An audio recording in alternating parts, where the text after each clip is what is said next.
Et sur ce budget de la FIF, nous avons été éliminés en quart de finale.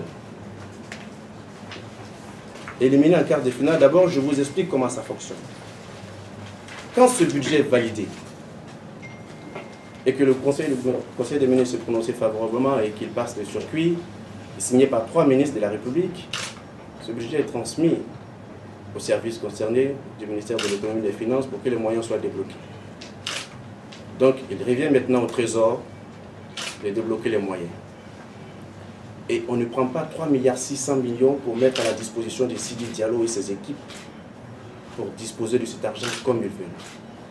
La procédure veut que ces fonds soient mis à la disposition de celui qu'on appelle le régisseur des compétitions internationales, qui est un agent du ministère de l'économie et des finances. En l'occurrence, détaché auprès du ministère des Sports, M. Yapi, qui lui reçoit ses fonds sur son compte. 2 hypothèses se présentent en ce moment-là. Si M. Yapi est disponible, qu'il peut aller par exemple à Abu Dhabi pendant la période de préparation, c'est lui qui part sur le lieu, c'est lui qui paye tous les frais liés à la présence de l'équipe nationale à Abu Dhabi. S'il n'est pas en mesure de faire le déplacement, il fait des chèques pour les montants suivant un plan de décaissement qui est arrêté d'accord parti avec le Trésor.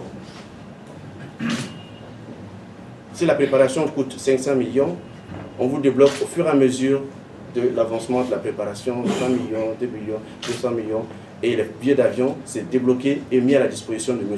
Yapi, le régisseur des compétitions internationales. Ce dernier paye sur place, quand il se déplace, paye sur place tous les frais liés à la préparation de l'équipe nationale. Quand il ne peut se déplacer, il s'accorde avec la comptabilité et les finances de la fédération. Nous faisons un point et il met à disposition un chèque tiré sur le compte de la régie des compétitions internationales, mis à disposition, et le chèque que la FIF encaisse sur son compte FIF équipe nationale. Les comptes sont là. Et le fonds encaissé sont là. Et M. Yapi donc rentre en contact avec les services financiers de la fédération. Les services financiers donc représentent Yapi sur place, le régisseur, paye tous les frais et met ensuite les justificatifs à la disposition du régisseur de compétition nationale. Voici la procédure. Dites aux Ivoiriens qu'on ne se balade pas avec 500, 600, 1 milliard dans les valises.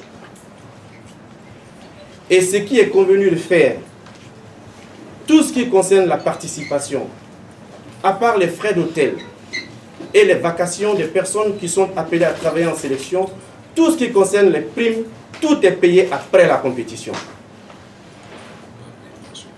Et tout cela est payé par virement bancaire sur les comptes des joueurs. Nous avons toutes les pièces. Les joueurs ont tous ouvert des comptes.